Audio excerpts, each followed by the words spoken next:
8 اکتوبر 2005 کی صبح ہمالیہ میں ایک ہولناک تباہی نے جنم لیا۔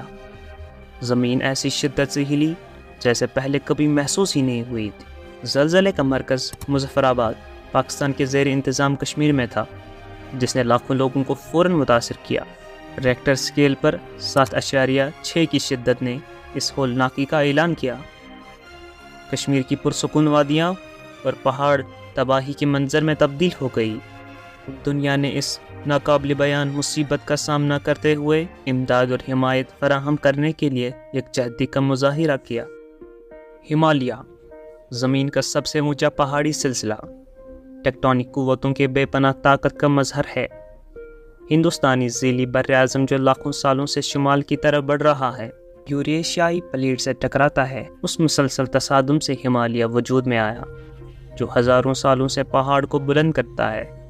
کشمیر کا زلزلہ اس فالٹ لائن کے ساتھ آیا جہاں یہ دونوں پلیٹیں ملتی ہیں۔ فالٹ زمین کی سطح میں ایک دراڑ، صدیوں سے پلیٹوں کی مسلسل حرکت کے باعث دباؤ بڑھ رہا تھا۔ زلزلہ اس دباؤ کے اچانک نکلنے کا نتیجہ تھا، ایک زلزلاتی جھٹکا جو پورے خطے میں گونجا۔ کشمیر کے زلزلے میں ملوث جغرافیہ قوتوں کو سمجھنا ضروری ہے تاکہ مؤثر حکمت عملی تیار کی جا سکے۔ خطے کی زلزلہ خیزی کا مطالعہ کر کے سائنسدان زلزلے کے خطرات کا بہتر اندازہ لگا سکتے ہیں اور ایسی تعمیراتی ضوابط تیار کرنے میں مدد کر سکتے ہیں جو آئندہ زلزلوں کا مقابلہ کر سکیں۔ 8 اکتوبر 2005 کی صبح کشمیر میں ایک عام دن کی طرح نکلی، لیکن صبح 8:50 پر زمین اچانک شدید حرکت میں آ گئی اور منظرنامہ ہی بدل گیا۔ عمارتیں گر گئی، سڑکیں پھٹ گئی اور ہوا میں دھول بھر گئی۔ خوفناک 1 منٹ تک جاری رہنے والا یہ جھٹکا محض ابتدا تھا۔ ہزاروں مکانات، اسکول اور ہسپتال ملبے میں تبدیل ہو گئے، پورے دیہات مٹ گئے، پیچھے صرف تباہی کی ایک داستان چھوڑ گئے۔ امدادی کارکنوں کو ملبے کے نیچے پھنسے لوگوں تک پہنچنے میں دشواری پیش آئی۔ وقت کی تنگی تھی، ہر گزرنے والا لمحہ زندہ بچ جانے والوں کو ڈھونڈنے کی امکانات کم کر رہا تھا۔ جب دھول چھٹ گئی تو کشمیر زلزلے کی تباہی کی اصل حقیقت بھیانک طور پر سامنے آ گئی۔ ہلاکتوں کی تعداد 80,000 سے تجاوز کر گئی اور ہزاروں زخمی تھے۔ جسمانی نشانیاں تباہ شدہ عمارتوں، منہدم شدہ انفراسٹرکچر اور بدلے ہوئے منظر میں واضح تھیں، لیکن زلزلے کا اثر اس سے کئی زیادہ گہرا تھا۔ پیچھے ایسے زخم چھوڑ گیا جو برسوں، شاید نسلوں تک بھر نہ سکیں۔ لاکھوں لوگ بے گھر ہو گئے، ان کی زندگی ایک لمحے میں الٹ پلٹ ہو گئی۔ خاندان بکھر گئے، بہت سے بچے یتیم ہو گئے یا اپنے پیاروں سے جدا ہو گئے۔ زندہ بچ جانے والے صدمے، غم اور اپنے گھروں، روزگار اور پیاروں کے نقصان سے دوچار تھے۔ زلزلے نے ان کے تحفظ کے احساس کو پارا پارا کر دیا اور بہت سے لوگوں کے دلوں میں گہرے جذباتی زخم چھوڑ دیے۔ ایسی وسیع پیمانے پر تباہی کے بعد تعمیر نو ایک مشکل کام تھا۔ بحالی کا طویل اور مشکل سفر ابھی شروع ہی ہوا تھا۔ کشمیر زلزلے کی تباہی کی وسعت نے پوری دنیا میں صدمہ پھیلا دیا اور انسان دوستی کے تحت امداد اور حمایت کا ایک سیلاب آیا۔ دنیا بھر کی اقوام نے ضرورت کو فوری طور پہچانتے ہوئے وسائل اور مہارتیاں فراہم کیے تاکہ متاثرہ علاقے میں امداد پہنچائی جا سکے۔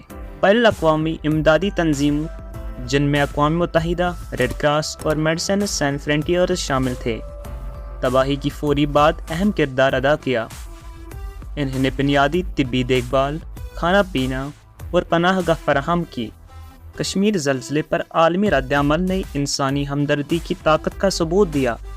دنیا بھر سے طبی ٹیموں نے رضاکارانہ خدمات پیش کیں، زخمیوں کا علاج کیا اور بیماریوں کے پھیلاؤ کو روکنے کی کوشش کی۔ انجینئرز اور تعمیراتی کارکنوں نے ملبہ صاف کیا اور اہم انفراسٹرکچر کی تعمیر نو میں مدد دی۔ کشمیر کا زلزلہ اگرچہ خطے کے لیے ایک سانحہ تھا، لیکن اس نے بھارت اور پاکستان کے درمیان ایک نادر تعاون کی مثال بھی قائم کی۔ دونوں ممالک جو کشمیر کے متنازع علاقے پر طویل عرصے سے تنازع میں مبتلا تھے، اپنے سیاسی اختلافات کو پس پشت ڈالتے ہوئے امداد کی ترسیل کے لیے تعاون کیا۔ لائن آف کنٹرول جو سخت سیکیورٹی میں بند تھی، جزوی طور پر کھول دیا گیا اور امدادی قافلوں اور متاثرہ افراد کی نقل و حرکت ممکن ہو سکی۔ یہ بے مثال تعاون تباہی کے درمیان امید کی ایک کرن تھا۔ اس نے ثابت کیا کہ طویل عرصے کی دشمنی کے باوجود انسانی ہمدردی اور مشترکہ مصائب اختلافات کو پل بنا سکتی ہے۔ بھارت اور پاکستان کے مشترکہ کوششوں نے کشمیر کے زلزلے کے بعد بات چیت اور تعاون کی اہمیت کو اجاگر کیا تاکہ مشترکہ چیلنجوں سے نمٹا جا سکے۔ کشمیر زلزلے کے جسمانی نشانات ملبے کے میلوں، تباہ شدہ انفراسٹرکچر اور بدلے ہوئے منظر میں ظاہر تھے۔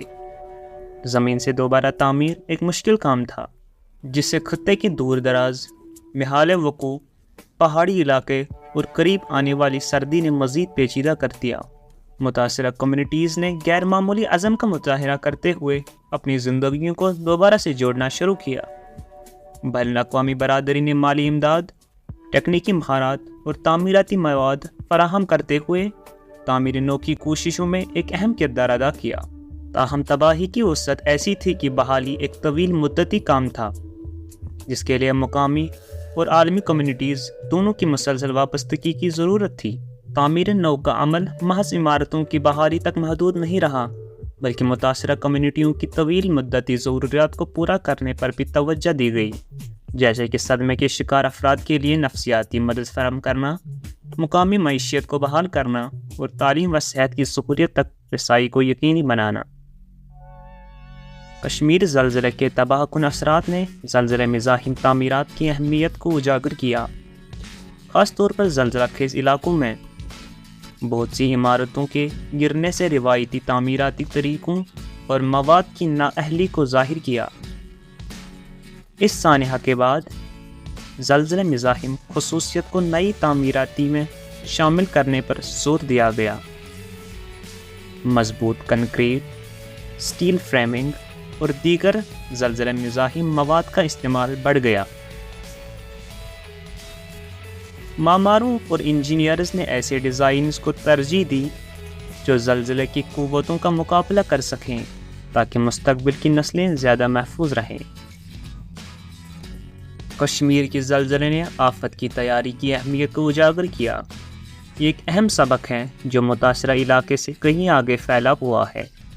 قدرتی آفات اپنی فطرت میں غیر متوقع ہوتی ہے، لیکن ایسے واقعات کے اثرات کو جامع تیاری کے اقدامات سے کم کیا جا سکتا ہے۔ ابتدائی انتباہی نظام، کمیونٹی پر مبنی آفتی رد عمل کے منصوبے اور عوامی آگاہی مہمات مؤثر تیاری کے اہم عناصر ہیں۔ ان اقدامات میں سرمایہ کاری کر کے کمیونٹیز اپنے آپ کو زلزلوں اور دیگر قدرتی آفات کے خلاف کمزور ہونے سے بچا سکتی ہے۔ کشمیر کے زلزلے سے حاصل ہونے والے اسباق نے یہ واضح طور پر یاد دلایا کہ تیاری میں سرمایہ کاری کرنا مضبوط اور لچکدار کمیونٹیوں کی تعمیر کی جانب ایک اہم قدم ہے، جو مستقبل کی آفات سے بچاؤ، بہتر بحالی، پائیدار ترقی اور لوگوں کی زندگیوں کو محفوظ اور مستحکم بنانے میں مددگار ثابت ہوگی۔ کشمیر کے زلزلے نے انسان کے غیر معمولی عزم کو بھی ظاہر کیا۔ متاثرہ کمیونٹی نے اگرچہ سانحہ کے صدمے سے نڈھال تھے، حیران کن طاقت، عزم اور بے پناہ ہمدردی کا مظاہرہ کیا۔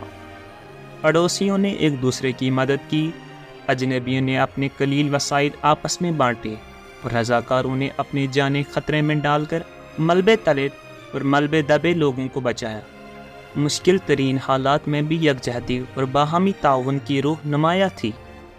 زندہ بچ جانے والے لوگ، اگرچہ انہوں نے اپنے گھر، روزگار اور پیارے کھوئے تھے، پھر بھی اپنی زندگیوں اور کمیونٹیز کی دوبارہ تعمیر کے لیے قوت پائی۔ کشمیر کا زلزلہ اگرچہ ایک بہت بڑا سانحہ تھا، لیکن اس نے ہمیں اس طاقت کی یاد دہانی بھی کروائی جو ہر ایک کے اندر پوشیدہ ہے۔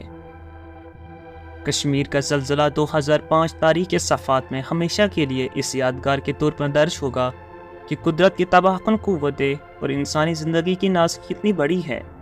تاہم اس سانحہ کے بیچ میں گہرے سبق ہے جو جغرافیہ حدود سے ماورا ہے اور ہم سب کے لیے اہم ہے۔ زلزلے نے بین الاقوامی تعاون، آفات کی تیاری اور مضبوط کمیونٹیز کی تعمیر کی اہمیت کو اجاگر کیا۔ اس نے محفوظ تعمیراتی طریقوں، ابتدائی انتباہی نظام اور عالمی سطح پر لوگوں کی مدد کی عزم کی ضرورت کو واضح کیا۔ جو قدرتی آفات سے متاثر ہوتے ہیں۔ متاثرین کی یاد کو زندہ رکھنے کے لیے ماضی سے سبق سیکھنا اور مستقبل کی جانب دیکھنا بہت ضروری ہے۔ آفت کے نشانات ہمیں یہ یاد دلاتے ہیں کہ ہم سب کی مشترکہ انسانیت ہیں اور ہمیں ایک محفوظ، مضبوط اور بہتر دنیا کی تعمیر میں اپنی اجتماعی ذمہ داری کو نبھانا ہے۔ اگلے ویڈیو تک ہمارے ساتھ جڑے رہیں۔ آپ کا قیمتی وقت دینے کے لیے آپ کا بے حد شکریہ۔